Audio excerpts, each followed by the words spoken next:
حضرت ابراہیم علیہ السلام کی عادت یہ تھی کہ مہمان کے بغیر کھانا نہیں کھاتے تھے. اور یہ بات ذہن میں رکھو کہ جو کھانا مہمان کے ساتھ کھایا جاتا ہے اس کا حساب نہیں ہوگا، چاہے وہ پرتکلف ہی کیوں نہ ہو. تو جب بھی بھوک ستاتی تو کسی شخص کو ڈھونڈ کے لے آتے اور اس کے ساتھ دسترخوان پہ بیٹھ کے کھانا کھاتے. ایک دن ایک مہمان کو ڈھونڈ لائے اور کھانا تیار تھا تو کہا کہ اللہ کا مبارک نام لیجیے اور شروع کیجیے. اس نے کہا میں تو اللہ کو نہیں مانتا. تو کہا کہ میاں تیرا اور میرا رشتہ کیا ہے؟ میں تجھے اللہ کے نام پہ ہی تو کھلا رہا ہوں کہ تو اس کا بندہ ہے، اور اگر تو اس کا نام ہی گوارا نہیں کرتا تو پھر کیا باقی بچا؟ اس نے کہا روٹی کے چند لقموں کے لیے میں اپنے بت سے بے وفائی نہیں کر سکتا.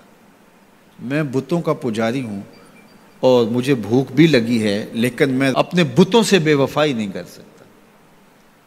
تو حضرت ابراہیم نے فرمایا تو اتنا غیرت مند ہے، اپنے بتوں کے ساتھ تیری یہ وفا ہے، تو سن پھر میں بھی اللہ کے نام کے علاوہ تجھے ایک لقمہ نہیں دے سکتا. اس نے کہا کوئی بات نہیں، اٹھ کے چلا گیا. وہ چلا گیا تو جبریل آ گئے، رب کا سندیسہ دیا، ابراہیم تو نے میرا بندہ ناراض کر دیا. یا اللہ وہ تیرا بندہ تھا، تیرا نام لینا گوارا نہیں تھا. کہا ابراہیم اس کی عمر کتنی ہوگی؟ مالک 70-80 کے پیٹے میں ہوگا. تو کہا اتنا عرصہ ہو گیا نا کہ میں اس کو دے رہا ہوں، تم ایک دن نہیں کھلا سکے. اب ابراہیم علیہ السلام ان کو ڈھونڈ رہا، وہ پہاڑ چڑھ رہا تھا تو آواز دی او میاں آ جاؤ کھانا ٹھنڈا ہو رہا ہے. اس نے کہا آ جاؤں گا لیکن تمہارے رب کا نام نہیں لوں گا. کہا نہ لینا، آ جاؤ. آیا دسترخوان پہ بیٹھا، کھانا شروع ہوا تو کہنے لگا کہ پہلے تو بڑے غصے میں تھے، جلال میں تھے کہ رب کا نام نہیں لوگے تو کھانا نہیں دوں گا، ایک دم تبدیلی کیسے آ گئی؟ کہا اسی رب کا سندیسہ آیا ہے کہ مجھے بھی تو اتنا عرصہ ہوا کہ دے رہا ہوں، تم ایک دن نہیں دے سکے.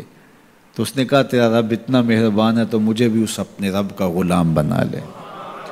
تو جو اسے مانتا ہے اسے بھی دیتا ہے، جو نہیں مانتا تو یہ نہیں دھوکہ کھانا چاہیے کہ فلاں کے پاس رزق کتنا ہے اس لیے وہ اللہ کا مقبول ہے، فلاں تخت حکومت میں بیٹھا ہے اللہ کا مقبول ہے. یہ کوئی دلیل نہیں ہے.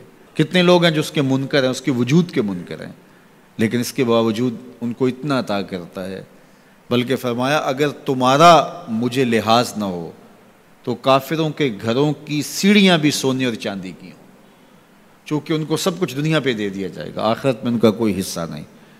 لیکن مسلمان کہیں گے ہم تو پھر مار ہی دیے گئے. تو تمہاری دل جوئی مقصود ہے، تمہارا لحاظ ہے، ورنہ ہم ان کو اتنا دیں کہ ان کے گھروں کی سیڑھیاں بھی سونے اور چاندی کی ہوں. یہ فرعون جو تھا جس نے خدائی کا دعویٰ کیا، بلکہ کہا آنا ربکم الاعلی، میں تمہارا بڑا رب ہوں، اور اپنی پرستش کرواتا تھا. ساری زندگی کوئی بیماری تو دور کی بات ہے، اس کے سر میں درد بھی نہیں ہوا تھا. رزق اللہ اسے بھی دیتا ہے جس سے وہ پیار کرتا ہے، اسے بھی دیتا ہے جس سے وہ پیار نہیں کرتا.